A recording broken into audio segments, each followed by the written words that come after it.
The Lake Nyos Incident. What the flip happened at that lake? Warning, flashing images and videos shown. Don't worry about it, bro. Disclaimer, the following... Okay, bro. How fast is this disclaimer? This guy shows a random cockroach for like 25 minutes, no problem. But whenever he puts a disclaimer text that you're supposed to read, this shit immediately goes away within 0.5 milliseconds. What the fuck is that? Disclaimer, the following video may be disturbing. Bro, even if I try to read that shit fast. And now, 7-minute long fucking B-roll of a cockroach. The Mist of Monon. Okay. August 15th, 1984. Night falls on Lake Nyos, a serene, quiet body of water in Cameroon, Africa. Along its shores lies a sleepy road, where that night, a truck crammed with 12 passengers would follow its twists and turns. As the vehicle passed through a dark wooded area, a dense fog began to emerge from the lake. I have a prediction. There's something bad going on with the fog. 100%. It's probably like some evil fog, bro. Maybe it's like chemicals or some shit. Prediction for the video. But as far as the driver was concerned, a foggy night by the water was nothing too out of the ordinary, as he continued en route to their final destination, a destination that would never be reached.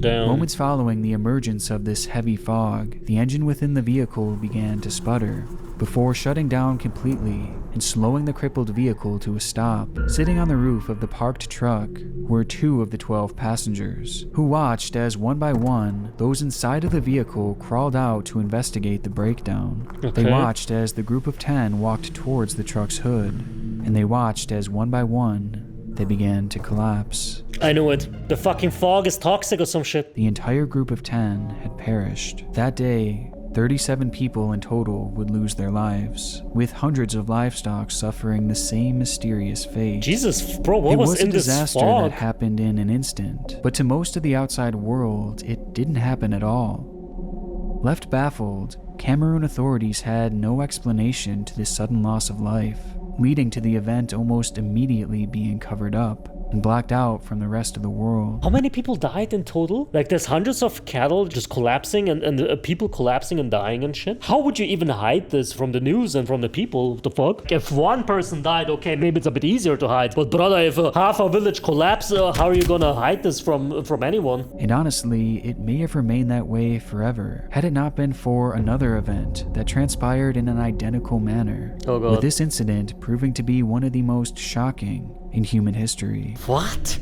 In human history? Residents reported hearing a loud noise at some point during the night. The noise had come from the direction of the lake and sounded almost like an explosion. Maybe it's like a underwater geyser? How do you call that shit? Like one of those like little volcanoes or some shit. Like a gas magma. I don't know, bro. I'm not a geologist. Fuck you. Fog began to quickly cover the entire area, which was of particular interest, as survivors reported that it appeared different and even slightly burned the skin of those who stood in its way. Ouch. And as soon as the fog rolled in, both humans and animals alike began collapsing and eventually passing away, with the official cause of death for all of the victims being asphyxiation. The fog also seemed to move in an unnatural way, as it rolled along the ground, never straying more than a few feet above the surface. Meaning that when the 2 passengers were seated on top of the truck, they never actually came into physical contact with the mist because it never rose that high. And given that they had survived unscathed, well, it seemed apparent that the mist itself was likely what had caused the deaths. But determining how or why a mist could have killed everything in the surrounding area, well, that was another question entirely. Looking at all the evidence, it was initially theorized that this event was spurred on by volcanic activity. Bro, am I really this fucking intelligent? I don't know how I'm doing this. How the fuck did I figure out that it might be a volcano? The most random shit ever. Though upon further testing, it was determined that the volcano was inactive at the time. Oh, okay. And no evidence of an eruption was idiot. present. If this was not some kind of natural occurrence, then it seemed highly likely that it was instead man-made, and potentially a case of terrorism. But this theory was a hard sell too, as the region was so remote and obscure that one would wonder why anyone would target it, let alone target it with chemical weapons. I mean, if some like enemy state was like testing shit, or like the government was even testing shit, maybe it would even kind of make sense to bomb like a remote place, because technically there wouldn't be that many people or whatever. But I don't know, bro. Who the fuck's gonna do that to Cameroon? I don't think a country really hates Cameroon that much, right? With the team at a crossroads, authorities would conclude their investigation and instead focus their efforts on keeping the incident under wraps, erasing it from history in the hopes that nothing like it would ever happen again. But unfortunately, almost exactly 2 years later, the fog would emerge once more. What the fuck?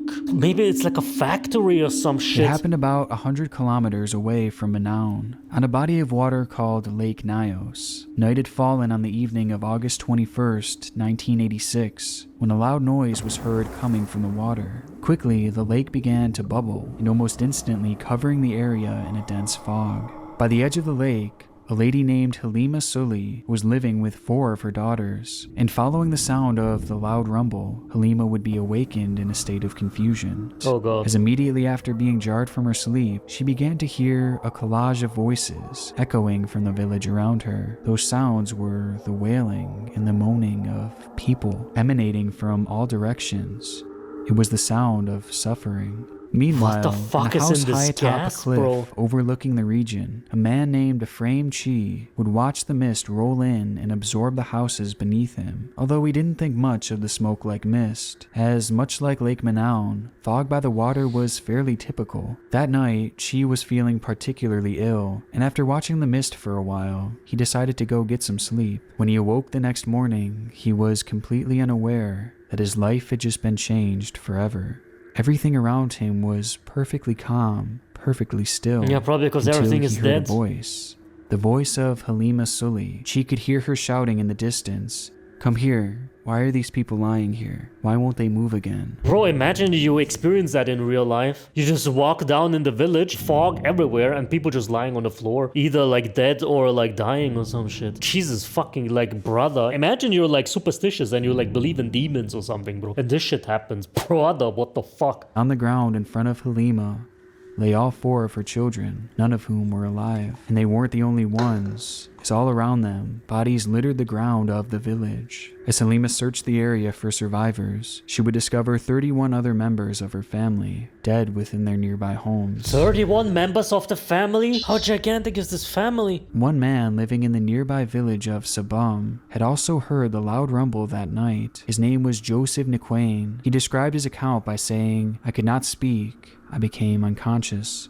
I could not open my mouth because then I smelled something terrible. I heard my daughter snoring in a terrible way. When crossing to my daughter's bed, I collapsed and fell. I was there till 9 o'clock in the morning. My daughter was already dead." Jesus Christ, man. But perhaps Joseph's strangest encounter came from the lake itself. As he looked out to the water, he would notice that the lake's signature shade of brown was no more. And instead, that morning, the water ran red. What the fuck is going on, man? When it was all said and done, as many as 1,800 people lost their lives that night, with an exact number being unknown, as there were simply too many bodies to count. A search for reason. Yeah. In the days following the sudden, unexplained disaster, surviving villagers began speculating that what had happened was some type of punishment, passed down from an unruly spirit. Yeah, that's what I thought, bro. People are just gonna think it's fucking demons or something. As for the authorities themselves, they were concerned that this was yet another act of terrorism, as it was almost as if a bomb had been dropped over top of the lake.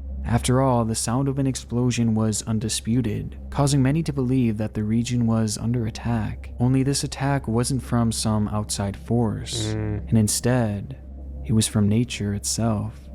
So it was natural? As scientists studied the 2 lakes at the center of these disasters, they would quickly note that both bodies of water were located on top of the same volcanic field. This volcanic field had been producing a large amount of magma. Bro, what the fuck? Didn't I say like 5 minutes ago that it was probably magma? Bro, there's no fucking way that I randomly guessed it's fucking magma, brother. My intelligence knows no bounds. There's a reason why I'm bald. I have so much IQ that my hair just can't believe it. My hair just can't believe that shit, bro. It's like, fuck, blood. I am not worthy sitting on this head.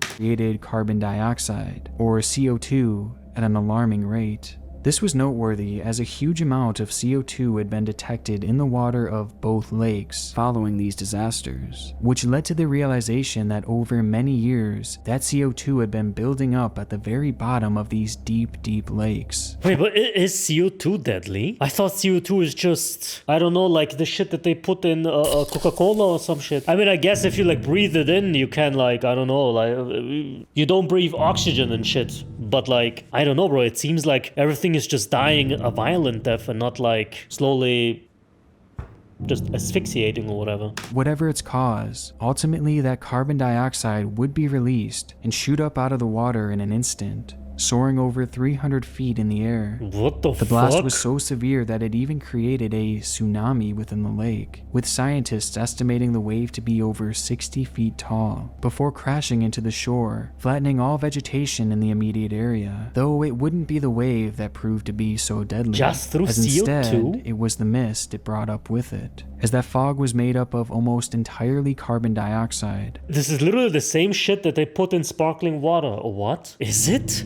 Sparkling water CO2. It gets its fizz from carbon dioxide. Yeah, the lake basically was like a gigantic can of Coca-Cola. And then just, bro, how much fucking CO2 does this lake have to wipe out an entire village? Jesus fucking Christ. This is why the truck's engine had stopped at the very beginning, Jesus Christ. as there was no oxygen to circulate within the engine, rendering combustion within it impossible. And this also explains how the majority of survivors lived in higher elevations, just high enough to avoid the low-lying gas. This theory also accounted for the wounds found on the bodies, as they were likely caused by CO2 poisoning.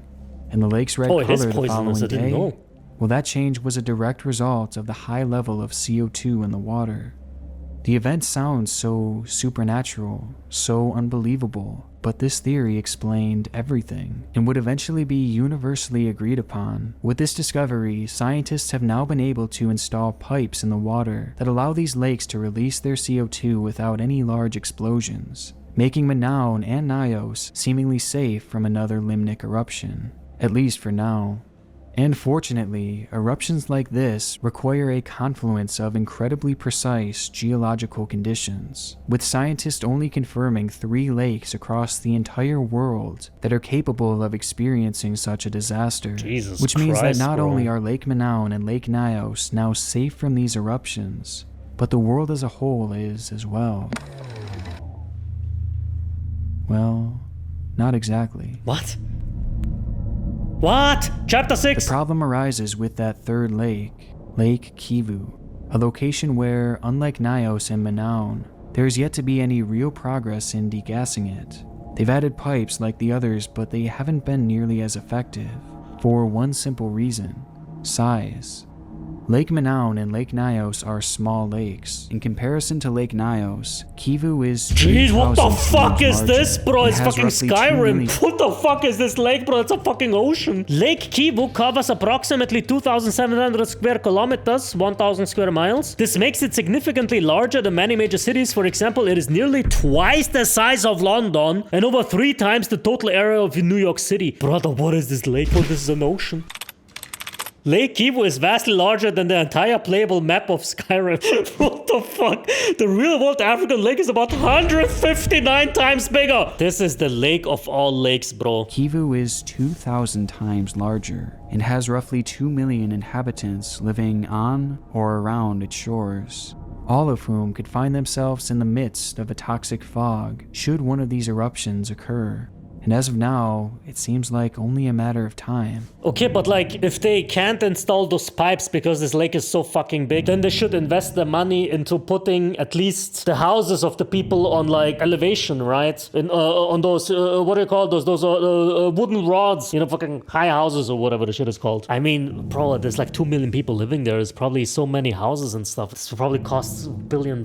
I don't think they have that much money, blood. And they seem to happen roughly once every 1,000 years. Meaning that it could happen at any moment, especially considering that the last confirmed large-scale eruption seems to have been roughly 5,000 years ago. What the meaning that fuck? the people living around Lake Kivu may be living on borrowed time, with experts predicting that the event could be even worse than you'd expect, because deep within the lake lies a high level of methane, which, given its flammability, wouldn't just lead to a toxic fog covering the area, but it would lead to fire covering it as well. But does that even matter? Because if there's so much CO2 and shit, wouldn't the CO2 also extinguish the fire like it did with the car engine? I don't know.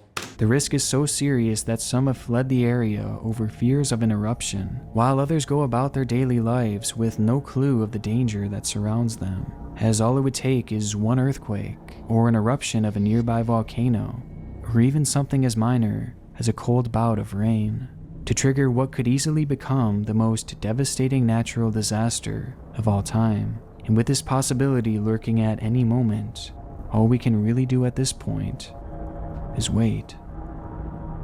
Jesus Christ, man. Why did I never hear of this? You literally can't even do anything about it, right? Like, what are you supposed to do? You can't let out the gas in any way because the lake is so big. You can't really rehouse 2 million people somewhere that easily, at least. It's just like, I don't know, bro. Hope it doesn't happen within the next couple of 100 years. Damn.